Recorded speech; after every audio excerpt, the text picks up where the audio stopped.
Boa tarde para você, meu querido aluno do terceirão, que vai ver essa aula provavelmente na tarde da noite ou algo assim. Bom, pessoal, é o seguinte, eu tenho que finalizar hoje para vocês a aula de Sociologia intitulada Evolução e Revolução, diferenças básicas aí, tá? Não vai ter slide nessa aula porque é muito curta a minha explicação e basicamente vocês vão ter que prestar atenção no que eu estou dizendo, tá?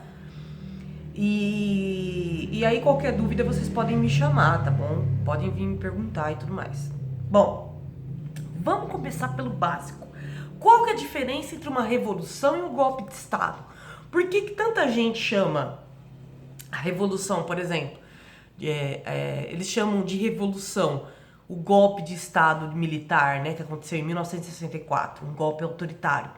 Por quê, galera? Muito simples, né? Muito simples. Houve uma troca de elite do poder, né? E não houve uma participação popular. Ah, mas a população apoiou. Apoiar é uma coisa, participar é outra, tá? E tem que ficar muito claro isso na cabeça de vocês. A diferença entre apoiar e participar na política é muito grande. Então uma coisa é você tá lá, tem que ter os militares no poder mesmo, outra coisa é você realmente usufruir do poder, tá? Então, existe uma enorme diferença de uma revolução para um golpe. E uma dessas diferenças a revolução envolve a transformação radical da sociedade, e não que nem no caso desse golpe militar, que só permaneceu estruturas antiguíssimas da sociedade brasileira, como a desigualdade social, como a expropriação de terras indígenas, como a corrupção, que ninguém... Ah, porque na ditadura não teve corrupção. Gente, não é porque não foi noticiado que não teve, né? Teve um deputado indígena que denunciou a corrupção, inclusive, né? E ele tirou uma foto simbólica do lado de bolos, assim, de dinheiro que iam dar para ele caso ele aprovasse uma desapropriação de terras indígenas, entende? Então, assim, a ditadura, ela só permaneceu aquele estado antigo de colonização, arcaico, patriarcal, machista, extremamente autoritário, que já existia no Brasil, né? Então não podemos chamar de revolução. Ah, mas os militares chamam de revolução. Tudo bem, para o grupo deles pode até ser, mas para a gente não, né? Aliás, dentro da história e da sociologia, não existe essa de a gente dar o nome de revolução porque pra gente foi. Revolução é quando literalmente é uma transformação radical em toda a sociedade. E aí tem que ter um envolvimento popular, porque para mudar tudo tem que ter uma grande quantidade de pessoas envolvidas nisso, né? Por isso que não é revolução, e sim golpe militar de 1964, tá? Por isso que a gente chama de ditadura, tá?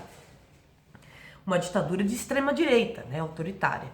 Então, quando você começa uma revolução, de fato, como aconteceu na Revolução Francesa de 1789, ou no caso da Revolução Bolchevique de 1917, você não só impacta e muda toda a lógica social de uma sociedade, mas você dissemina essa revolução em vários outros territórios. Outro fator revolucionário é esse fator inspiração. A Revolução Francesa inspirou, né, muitos outros países a se libertarem das monarquias nacionais. A Revolução Bolchevique inspirou muitos outros países a se libertarem do capitalismo. Então, por isso que a gente chama de revolução, porque aquela estrutura social e econômica deixou de existir e a partir dali, né, para frente, o país passou a progressivamente eliminar todos os problemas sociais aí que o capitalismo deixou de ressaca, né? Não é à toa que logo que tem a Revolução Russa, vem um período de fome, né? Um período de crise. Porque toda vez que você transita de um modelo econômico radicalmente para o outro, pode sim acontecer uma crise, tá? E que foi resolvida em pouquíssimo tempo, até em tempo recorde. Em comparação à fome no Brasil, que faz mais de 500 anos que existe, praticamente, né? Mas, gente, eles resolveram a questão da fome na União Soviética em 10 anos. E de analfabetismo, dentre outras coisas, na Revolução Bolchevique, né? E no caso da Revolução Francesa, a burguesia saiu de classe que comia o pão que o diabo amassou para classe dominante, né? E ela mudou toda a lógica social de vida em sociedade. Então é uma revolução. Ah, mas nesse caso ela é uma elite também, Mariana, então não é um golpe? Não, porque ela mudou o modo de produção social, ela mudou até as relações sociais entre as pessoas. Então, por mais que a burguesia se tornou uma elite e passou a ter prestígios em comparação ao resto da população, ainda assim houve uma transformação radical social, né? E então a gente pode chamar de revolução.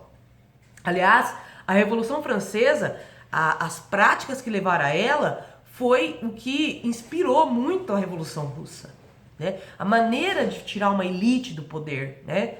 Só que nesse caso a Revolução Francesa era pautada nas pautas da burguesia. A Revolução Russa vai ser pautada nas pautas dos trabalhadores e camponeses, tá? Então, qual que é a diferença então dessa Revolução Socialista? Para o Marx, galera, existem etapas da Revolução Socialista. E agora presta bastante atenção, porque eu li o Manifesto Comunista, eu li Karl Marx, então eu posso dizer com propriedade. Então, assim, também li vários escritos econômicos dele. Não cheguei a ler o Capital ainda. Comecei a ler, mas eu não cheguei a ler. Mas os escritos econômicos dele são tipo o Capital fragmentado. Então, e o Manifesto Comunista é um resumo do Capital, né? Que é a maior obra dele, junto com Frederick Engels. Eu li várias obras do Marx, curioso isso, mas não li o Capital. Li os escritos econômicos dele, li a ideologia alemã, que fala como funciona a ideologia burguesa, mas não li o Capital. Então, falando do Manifesto Comunista, ele fala basicamente, galera, que existem etapas da Revolução Socialista. Então, qual que seria a primeira etapa da Revolução Socialista? O que ele chama de ditadura do proletariado. Por quê? Ele não está dizendo que vai ser a mesma ditadura igual a dos militares. É muito diferente a dinâmica social da ditadura do proletariado. Tá? É que na visão do Marx, o capitalismo também é uma ditadura. Porque é a ditadura do capital. É o capitalismo que controla a economia, a política. O capitalismo controla o nosso pensamento pela ideologia. Então é uma ditadura.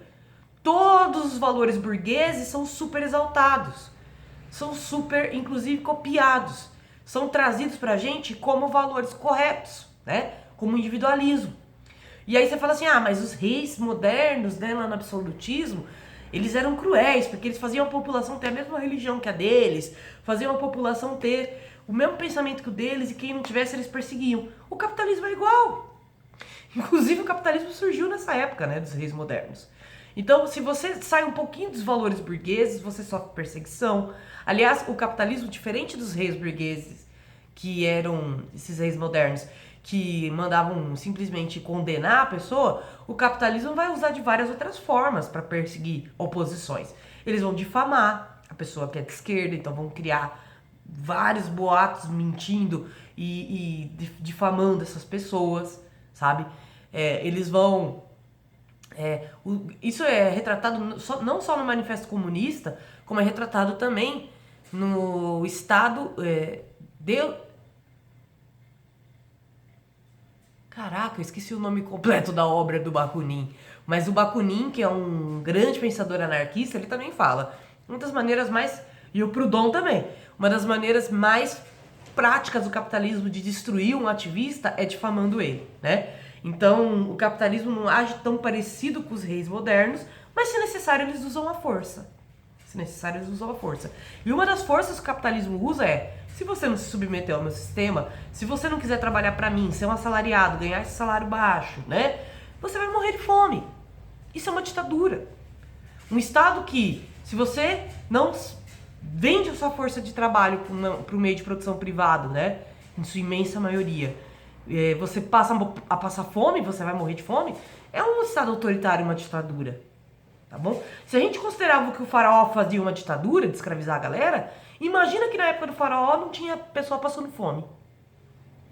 Então, essa coisa de usar a fome, a miséria, como um medo para dominar a população, na visão do Marx, é uma ditadura, tá? E aí, quando você aplicasse a ditadura do proletariado, você ia privilegiar os trabalhadores. O que seria o Estado do proletariado? Um Estado todo voltado para os trabalhadores. Quem trabalhasse teria acesso a tudo, educação, saúde, ciência, entre outras coisas, né? E quem não trabalha não teria acesso a nada. Que é basicamente o que eles chamam de burguesia, porque quer queira ou não, a burguesia usa a força do trabalho do outro. Ela não tem a força de trabalho. Não é à toa que a gente não chama os burgueses de proletariados e trabalhadores, né? Porque muitas vezes esses burgueses, esses donos de grandes meios de produção, e aqui vale um adendo. O que é o burguês? Não é o comerciante, tá? Tem que ficar bem claro isso pra vocês. Porque assim, quando você lê a obra do Marx, fica muito claro isso, mas pra quem não leu, talvez não fique tanto. Então eu preciso fazer essa explicação. Ah, mas o meu pai é comerciante, ele tem uns empregados, então automaticamente ele é burguês? Não, não é isso que é burguês. Burguês é o cara que pega o meio de produção da alimentação, por exemplo, pra ele. É o dono dos maiores frigoríficos do Brasil, que desperdiçam toneladas e toneladas de carne, que eles preferem não vender, nem doar, porque eles querem manter essa lógica de capital, do tipo, pra você comer carne você tem que gastar, né? Eu não vou doar essa carne, você vai ter que gastar pra comprar ela. Então, pra vocês terem uma ideia, no Brasil, até cerca de 40% da carne brasileira é desperdiçada e jogada fora. Ou seja, é uma crueldade que fazem com os bichos de matar eles, e ainda sequer as pessoas comem, e ainda tem pessoal passando fome que não tem acesso. Eles preferem jogar fora do que dar essa comida para pessoas miseráveis. Até porque o estado de miséria é necessário no capitalismo. E quando eu digo que ele é necessário, é justamente para ter essa persuasão. Tipo, ou você trabalha para mim, ou você vai ficar que nem aquele mendigo que tá na rua, né? Aquele morador de rua. Você vai perder tudo, porque você não vai ter dinheiro para pagar nada, né? Então, pro Marx, tomar os meios de produção é tirar o poder do capitalismo. Então, pegar o meio de produção da alimentação, o meio de produção da tecnologia, da matéria-prima, entende? Não é o comerciante que vai ser afetado. Não é o cara que tem uma loja ou o cara que tem um sítio no qual ele faz parte da produção que vai ser afetado. É o dono do McDonald's, né? É o dono da Coca-Cola. São as pessoas que produzem em larga escala e que privatizaram áreas que são até bizarras de serem privatizadas. Como a Coca-Cola, por exemplo, tem vários rios do mundo inteiro que a Coca-Cola privatizou. Então, assim, você tira o acesso da população àquela água limpa e dá para uma empresa, né? Então, essa empresa vai se tornar do povo. Essa é a lógica. Por quê? Pros socialistas, não é que nem é interessante que o Marx fala que o maior erro da Revolução Francesa foi ter ódio de toda a cultura absolutista. Então eles destruíram palácios inteiros, eles destruíram espaços que eles poderiam ter reciclado. A ideia da Revolução Socialista é pegar uma mansão, por exemplo, e transformar numa biblioteca. Pegar uma mansão e transformar numa escola, né? Fazer aqueles espaços de extremo glamour dos burgueses serem espaços públicos, né? Tanto que, digita aí no Google, metrô da Rússia, quer dizer, metrô de Moscou. Vocês vão olhar o metrô de Moscou e falar, caraca, tem ouro no metrô de Moscou. De onde veio esse ouro? Dos burgueses antigos e da monarquia que controlava a Rússia, que durante o processo de Revolução Russa, eles expropriam todas essas riquezas e colocam no espaço público. Justamente porque eles acreditam que riquezas como o ouro não pertencem a uma pessoa, pertencem a todos. Afinal de contas, esse ouro foi achado aqui. Então ele pertence a todos, né? Interessante que se a gente fosse ver por essa lógica, a gente poderia expropriar o ouro da monarquia inglesa, né? Tá até hoje com o ouro brasileiro lá. Inclusive, boa parte do ouro brasileiro, né? Então, o Brasil era para ser todo feito de ouro, se fosse parar para pensar, se a gente fosse associar essa lógica. E aí muita gente me pergunta, mas professora, o Estado socialista não é um Estado transitório para o comunismo? Pessoal, quem fala isso é porque não leu Karl Marx. Ah, mas ele é de esquerda e me falou que lá na União Soviética foi errado, porque eles deviam ter virado comunistas e eles continuaram socialistas e virou uma ditadura stalinista. Então você não leu o Manifesto Comunista. Pode rasgar sua carteirinha de esquerda. Mesmo que a pessoa é de esquerda, bate no peito e fala uma besteira dessa, na página 30 do Manifesto Comunista, só pra vocês verem como eu decorei isso. Ele fala assim, o Marx, que o comunismo é um estágio pós-revolução capitalista, pós-revolução socialista no mundo todo. Assim como o capitalismo precisou se globalizar pelas colonizações do século XVI ao século XIX, para poder estender o seu poder, para poder manter seu sistema econômico, o comunismo só seria possível pós acabar com o capitalismo no mundo inteiro. Então não é só eliminar o capitalismo especificamente em tal país que a gente vai poder se tornar comunista, mas eliminar esse capitalismo global. Só seria possível eliminar o Estado socialista e realmente chegar num ponto que a sociedade já não é mais dividida por classes, né? Não tem mais diferenças entre trabalhadores e burgueses. As pessoas já têm uma certa igualdade social. Isso não significa que elas são iguais, mas que existe realmente uma igualdade de oportunidade, e pela primeira vez na história o trabalhador vai ser o protagonista da história e não os povos subordinados de um faraó, de um rei, de um burguês. Aí a gente iria iniciar um novo capítulo da história da humanidade que o Marx chama de evolução. Pós-revolução, a gente ia poder evoluir de fato como humanidade, tá? Então, a revolução para o Marx é um fator da nossa evolução. E é interessante ele ter essa visão porque naturaliza a revolução e não transforma num evento caótico que deve ser evitado e blá blá blá, mas como parte do próprio processo histórico humano, né? Então, no Manifesto Comunista, ele deixa bem claro que o comunismo não é possível de ser chegado antes de acabar com o capitalismo internacionalmente. E aí, até isso acontecer, em cada região teria que ter a ditadura do proletariado, pois o proletariado tomaria o poder do Estado pela primeira vez da história nas suas mãos, tá? Então, diferente da Revolução Socialista, o capitalismo revoluciona não a vida social, a economia, mas ele revoluciona os meios de produção. Então, o capitalismo ele precisa estar constantemente revolucionando os meios de produção para poder manter o controle social sobre a sociedade, tá? Um exemplo disso é que através dessa revolução constante dos meios de produção, o capitalismo deixa o trabalhador alienado, desorientado, ele não tem muita noção mais do trabalho dele, dos frutos do trabalho dele, porque as coisas mudam tão rapidamente que a gente perde a noção do nosso espaço na sociedade, né? Então por isso que tecnologia muda tão rápido, não é só porque a gente está num período de grande ascensão tecnológica, mas principalmente porque o capitalismo precisa disso para sobreviver. Então vou dar um exemplo bem básico. Esse celular aqui meu, ele já está ultrapassado. Tem aplicativo que não entra mais nele, que não funciona mais nele. Então, tipo assim, como tem aplicativo que não funciona mais nele, é óbvio que eu vou ter que comprar um celular novo uma hora ou outra. Essa é uma lógica capitalista. Eles já fazem isso de propósito. Os aplicativos vão ficando cada vez mais pesados para cada vez mais a gente precisar ficar trocando de celular. E quanto mais a gente troca de celular, mais a necessidade de eu ter que trabalhar para poder pagar um celular, mais a necessidade de eu poder consumir. Então, nesse sentido, o capitalismo vai mudando suas demandas, vai mudando sua tecnologia e revolucionando a maneira de se viver, porque ele precisa fazer isso para manter a nossa classe trabalhadora alienada e para manter-se no poder, né? E desorientada. Então, por exemplo, a gente viveu uma transição de mudança de comportamento muito grande, né? Por exemplo, antigamente as pessoas costumavam casar e ter que ficar juntas até, né, sabe-se lá quando, porque o divórcio era proibido, né, e as mulheres sofriam muito com isso. O que acontece? A gente conseguiu o direito ao divórcio, né, os avanços das pautas feministas, e aí a gente conseguiu o direito a, de fato, ter liberdade romântica, política, a ponto de a mulher não depender mais do marido para ter um emprego, porque, gente, a mulher precisava de um marido para trabalhar, mas por aí.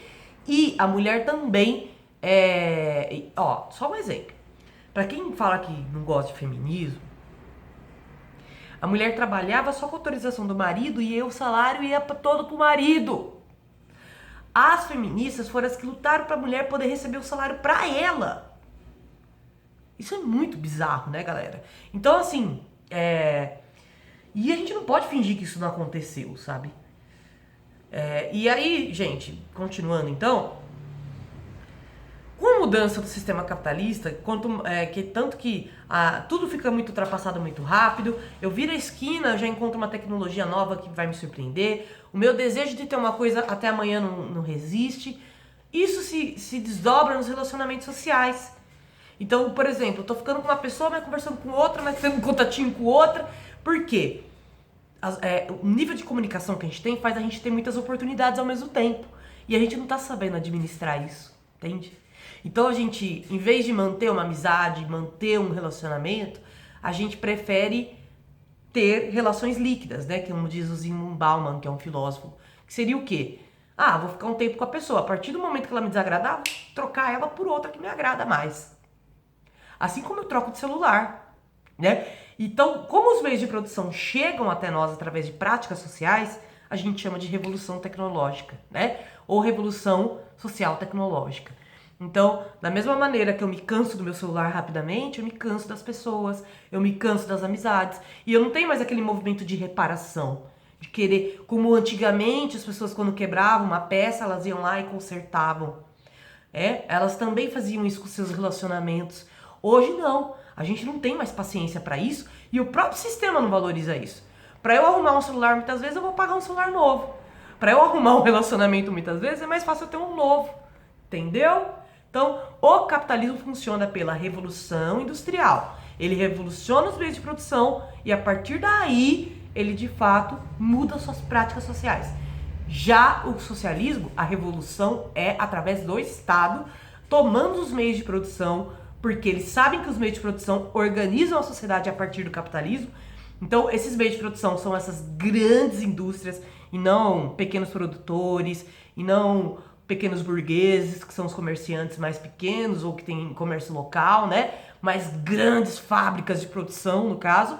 E como eles sabem que essas grandes fábricas de produção organizam socialmente a sociedade, eles tomando essas fábricas de produção, eles mantêm a distribuição de riqueza por igual, que é o objetivo do Estado socialista, e não essa distribuição de riqueza que concentra a riqueza na mão do proprietário da empresa, mas uma distribuição de riqueza mais justa, onde os trabalhadores ganham os frutos do seu trabalho de fato, né? Sem a exploração por trás do trabalho deles. E, automaticamente, como se valoriza economicamente a condição do trabalhador, ele ganha valorização social. É automático. Entende? Por que vocês acham que a burguesia é tão valorizada na nossa sociedade? Por que vocês acham que a gente acha bonito ficar vendo o burguês falar de gastar dinheiro? Ah, porque eu paguei não sei quantos $1000 nesse carro. Ah, porque eu paguei não sei o quanto. Porque o próprio meio de produção capitalista valoriza esse tipo de coisa. Ele valoriza o gastar dinheiro. Agora, se você é pobre, não. Se você é pobre e gasta dinheiro, você é inconsequente. Se você é pobre e mantém um estilo de vida que deu os burgueses, você tá querendo ostentar demais, né? Então, de certa maneira, o trabalhador tem uma inversão de valores. Ele trabalha, ele que produz, é ele que garante a riqueza do burguês, mas ele não pode ter o mesmo estilo de vida. Tem isso, né? Enfim, fica aí o questionamento para vocês. Meus queridos, a próxima aula então vai ser Cultura, Conhecimento e Poder. Provavelmente vai ser ao vivo pelo Google Meet, tá? Espero que vocês estejam bem. Um beijo para vocês e até a próxima. Logo mais eu mando atividade para vocês. Estarei recebendo até amanhã, tá bom? Beijo!